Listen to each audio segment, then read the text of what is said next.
Anthony, hello. Hey, how are you? Doing well. So why don't we start off simple? Why don't you tell me a little bit about yourself? So I'm from a small but rough town in Maryland. I currently reside in Pennsylvania, sometimes referred to as the breadbasket of Orthodoxy. I'll be 34 next month, and I've been a Christian for about 10 or so years now. So why don't you tell me a little bit about your upbringing, your childhood, what your house was like, growing up, your relationship with your parents, and if any of that shaped your beliefs now? So I don't want to say I had an all-out rough childhood or anything like that. We definitely were poor, but my parents worked very hard. So a lot of the times, especially when I was a small child, I didn't realize that we were actually like poor.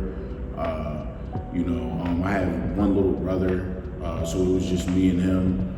I didn't have any other siblings or anything like that, just me and my little brother. Mom and dad, they were great parents. They were young parents, especially with me. But what was their faith like? They were Christian. My mom was raised a Christian, and my dad, he had an encounter with the Lord sometime in the middle 90s. And so I always grew up hearing about God and Jesus, but even as a small child, I didn't know too much more than that. I didn't know, I wasn't a kid that, grew up in church, unless I was with my grandparents. They went to church constantly, so I was there with them. Sometimes with my parents, but they weren't regular churchgoers or anything like that. So you would say that God was a part of your life, but he wasn't necessarily prominent in your life. Yeah, exactly. He wasn't prominent. Like I had a very base understanding of God, who I thought God was, and my dad taught me a prayer. Now I lay me down to sleep. That prayer, and I said that religiously, ironically, from the point that he taught me that prayer, even now to this day. So that was basically like my understanding, just pray before you go to sleep. And that was that. So when did you start becoming more serious about your faith? Kind of tell me about when Christ started playing a bigger role in your life. Thinking about it, I look back and I see Christ all through my life. I see God, his hand in so many different, things things in my life. But I would say he really started to make himself known. Like I answered his call probably around 2016 or so. I started to really, maybe 2015, I started to really take God serious. I've never been a good person, you know what I mean? I was really rough, really like thuggish at times, and just, ignorant.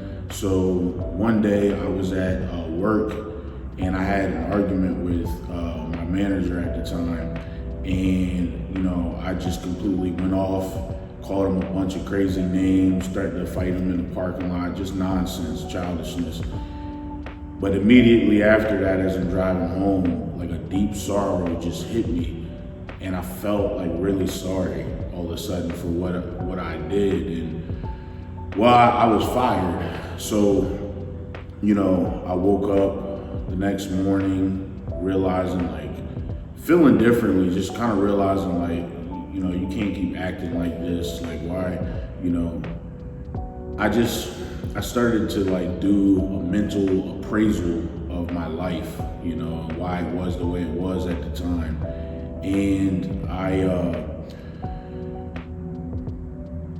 I said, well, basically, God, if you're real, I'm gonna try it your way, because at the time I was sitting on a couch and a Reformed YouTube Christian channel was on, and the message was speaking to me. Now, it could have been just me being emotional and scared, like, how am I gonna pay my rent and But that right around that time is where I started feeling maybe I should try things God's way. Because going back to my parents, they always told me about God, and how, he should be in my life. And I said, well, maybe I've always tried it the other way. Maybe I should try it a different way, his way. So where would you say you started that journey? So you're in a position where you feel like God needs to be a bigger part of your life. So where did you start? So even then, I just kind of started praying more. That's all I knew how to really do. I didn't know too much more.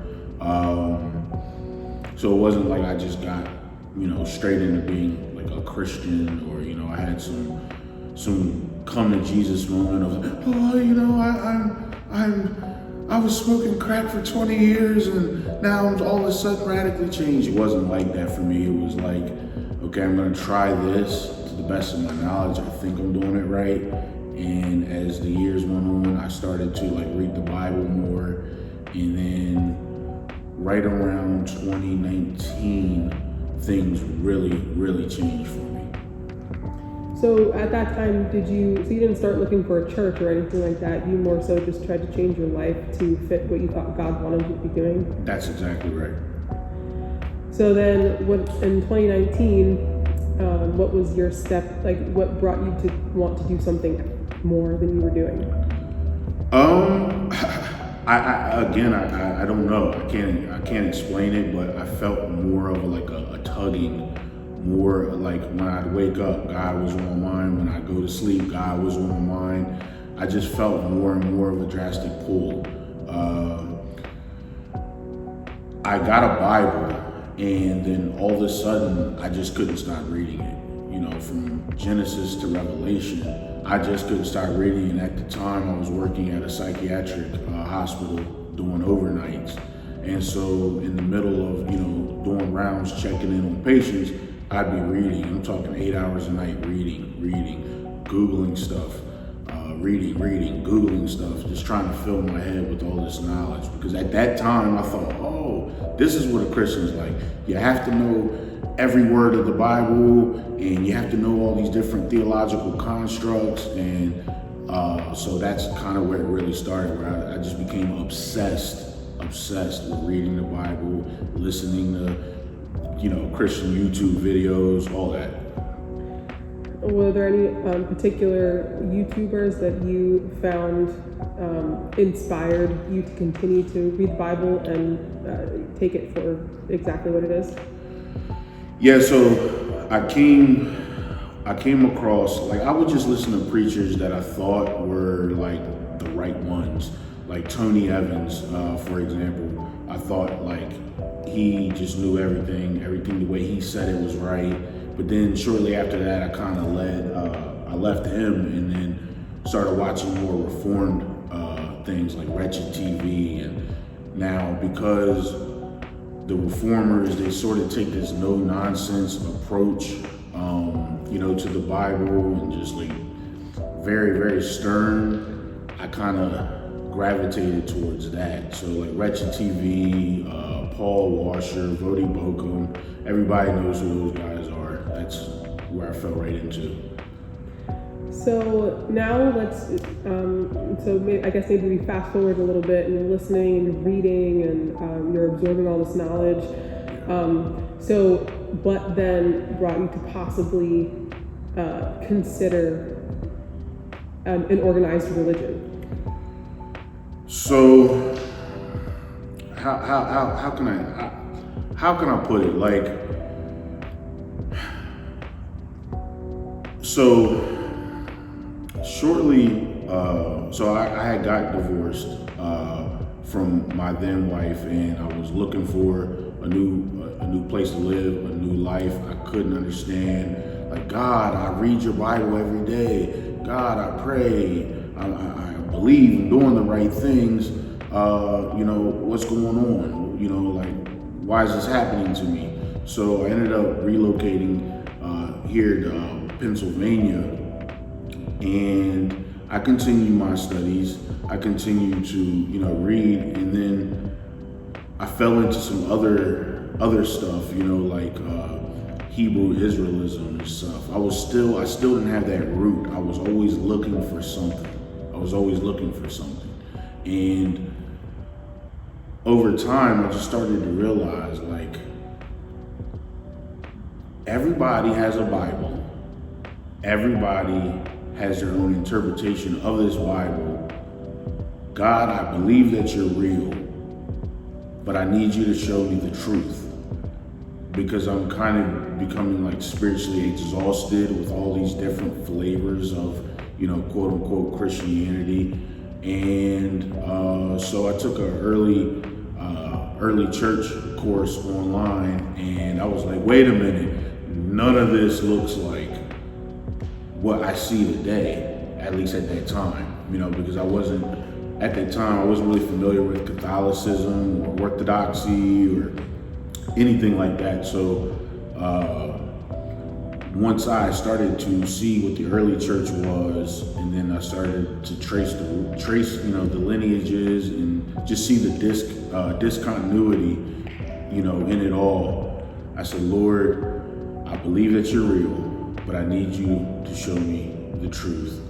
Or it really will be just me in the Bible, because I know that you are God of order, and you're not going to have your body just in disarray, in complete chaos, you know what I mean? And so I took that course, and it led me to 2 places. I bet I can guess which ones. Yeah, so there was Roman Catholicism and Eastern Orthodoxy. And so I said, okay. I remember thinking in my head, I was like, there's no way God is leading me to one of these churches. Like, there's no way. Because, growing up as, a Western Protestant or something like that, you kind of just, you're taught that, Catholics are pagans and they're idol worshipers, Mary worshipers. So it obviously it can't be that, right? Mm-hmm. Well, I went and sat down with a Catholic priest, and we talked for like 2 hours. And for me, when I left that interview with him, it felt close. It felt like I was there, but for me, it felt like something was missing. So then after you visited the Catholic priest, I guess the next logical step would have been to visit an Orthodox priest if you kind of felt like something was still missing. So is that what you did? Yeah, pretty much. I remember sending an email out to a priest, and he got right back to me and said, hey, why don't we just meet for coffee and discuss it? And so I met him the following day for coffee. And this priest, there was something different about him for me, because I tried to, stump him. I tried to impress him with theological words and just how much Bible knowledge I had. And I'll never forget this. What he said to me was, hey man, we could talk theology all day, but God doesn't need your theology. Why don't you come experience Orthodoxy? And I remember looking at him like, and so the very next day I went and experienced Orthodoxy for the first time. And did you make up your mind just then, or did you think about it a little bit after that before you actually decided to become Orthodox? And had you ever gone to a Catholic mass as well? Well, I'll answer it backwards. I remember going to a Catholic service at some point in my life, but I just can't remember. It was when I was younger, and I don't remember who I was with or why I was there. It might have been a function or something. So I guess no. But to get to your other part of the question, I didn't make up my mind right then. I didn't. It took some time, because when I first walked in there, I was like, what is this? I saw people kissing the paintings. It was incense. They was going around with the incense and all that. And I was like, it was a culture shock for me. I was like, what? I don't know what y'all are doing in here, but at that moment, I didn't want any part of it. I said, all right, thank you for the invite. And then some weeks went by. Did you continue to talk to the priest in the meantime, or do you just kind of think about it for a long time and keep going to the service? Well, so the priest, listen, once an Orthodox priest gets your phone number, it's over. Because he would text me periodically like, hey man, just checking in on you, love to see you back. And while that was happening, even though to my Protestant eyes, I was like, I don't know, like this looks like idol worship, and I don't understand what they're saying, the language and the chanting and all that. Something in my heart was like, you need to go back. You need to go back. You need to go back. And so I ended up going back. And the rest is history, I guess? Pretty much. The rest is history. Eventually I became a catechumen, and then I was baptized and chrismated about a year later into the faith. So how much time between when you first met the priest to when you became baptized? I want to say like 14 months maybe, so just a little over a year.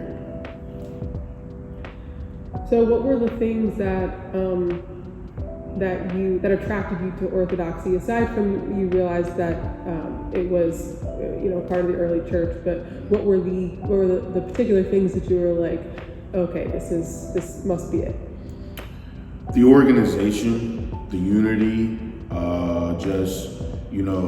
the apostolicness, I guess, is that a word? Apostolicness to it. It just felt ancient. When I walked in there, I didn't see people on their phones. Nobody was out there in the narthex talking about the game yesterday. It was serious business. Because I felt like other churches, it was always like, worship is for us. Worship is for us. But we get that wrong. Worship is for God. We worship for God. And so, I love the organization, and as I was going through, catechism, understanding the roles of bishops and priests and deacons, and really seeing the scripture and some of the ancient writings that I have read like jump out of the page, and I felt like I was in the midst of early Christianity, and I didn't want to leave it. So do you think you credit the priest for really making sure that you discovered the things that you love most about the faith? Yeah, let me shout out Father David, because he, that was my first spiritual father there, and he really took his time with me and was patient with me, because, during my catechism, there was times where I was second guessing. There was times where I just stopped showing up to services. There was times where I would question him. There would be times where I'd be really upset. Even in the middle of the night, I'll never forget this. It was not the middle of the night, but it was like 10 o'clock. And I texted him, I really need to talk, I'm upset.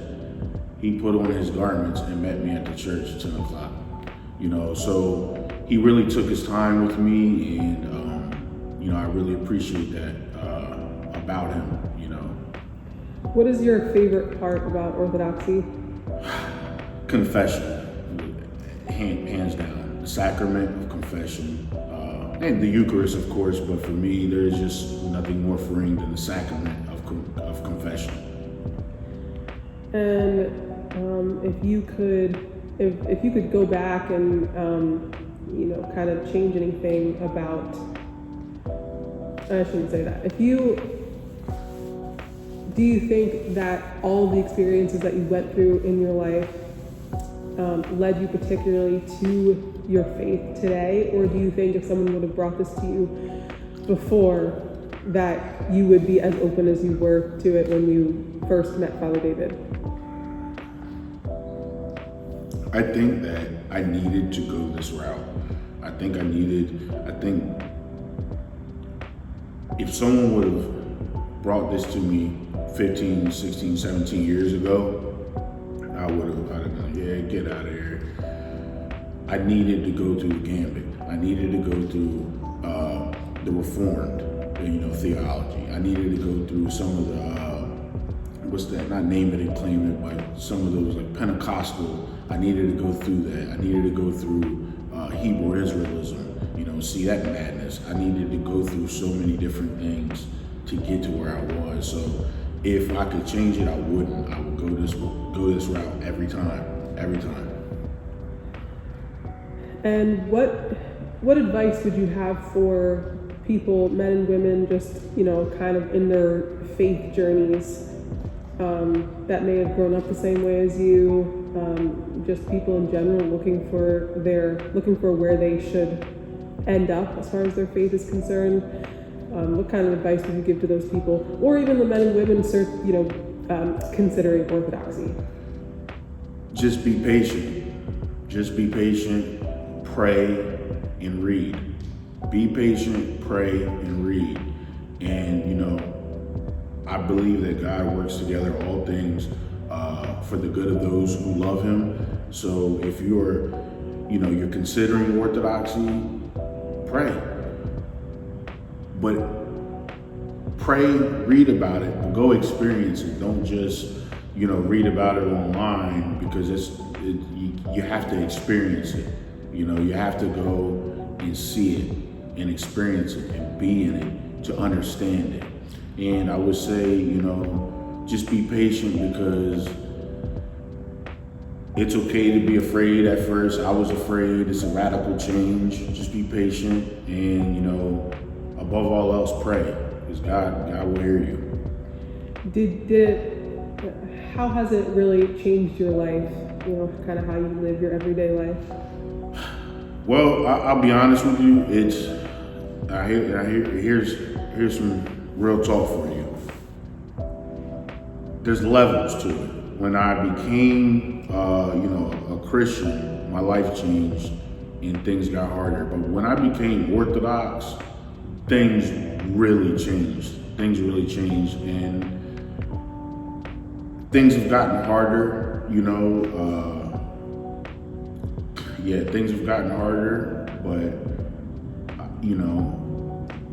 Do you think it's the responsibility that makes it harder? Yeah, I think that's a part of it. There was the discipline aspect of it. I'm a big dude. I'm a really big dude. The fasting is probably the hardest part for me.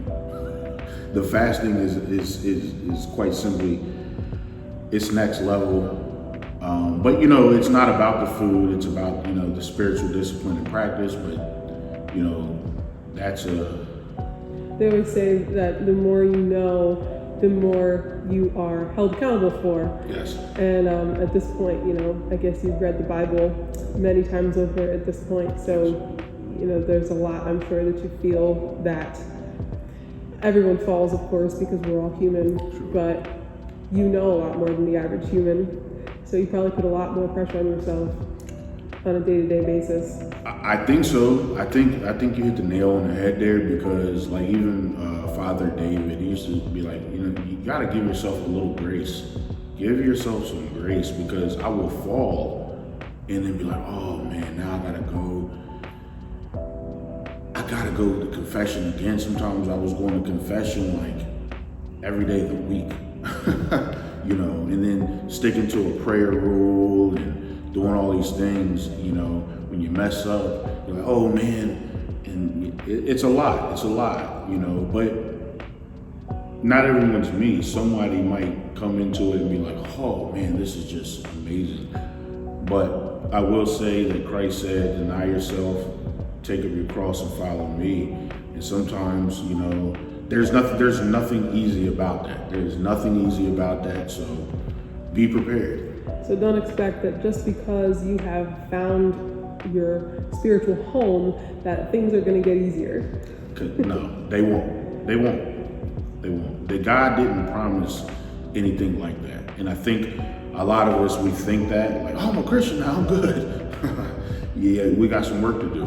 A lot of work to do, because now, Satan and his minions, they're alerted. They don't want you taking the Eucharist. They don't want you praying. They don't want you in divine liturgy or mass or something. They don't want that. They want you isolated. not in church. They don't want, they want you to feel alone in this walk, and that you don't listen to it. Don't listen to it.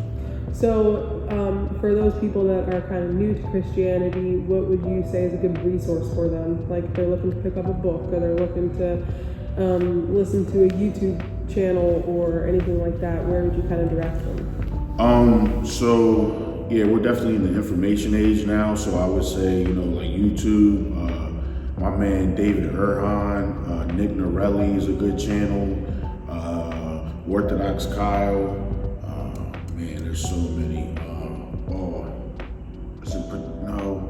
What is it? There's so many YouTube channels. Hey, listen, there's no shortage of Orthodox YouTube channels. The Orthodox Ethos with Father Peter Ears, that's a must. You got to go there. Look up Father Josiah Trenum. He has a book called Rock and Sand, an Orthodox appraisal of the Protestant Reformation, that will really explain a lot and put a lot of things into perspective. So if you want to start, go and get you an Orthodox prayer book and just start reading the prayers. You know what I mean? Would you suggest reading the Bible like you did? Yeah, always read the Bible, because why not? There's instructions, there's nothing bad. I don't want to say that. I'll just say, yes, read the Bible. You don't have to read the Bible as much as me. Not everyone is going to read the Bible as much as me. And there are people that read more than I do, that are actual scholars in it. But yeah, read the Bible. Read the Bible. It's good for you.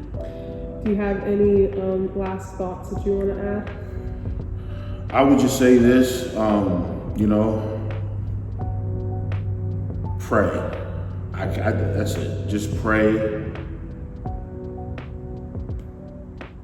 Get off of the internet. Go meet a priest. Go experience a divine liturgy, and that should be that. You don't have to overcomplicate it. It's very simple. God gave us the church. He gave us the church for us to be a part of, and you are welcome to go join yourself to that church. All right. Well, thank you so much, Anthony. That was a beautiful story. Thank you.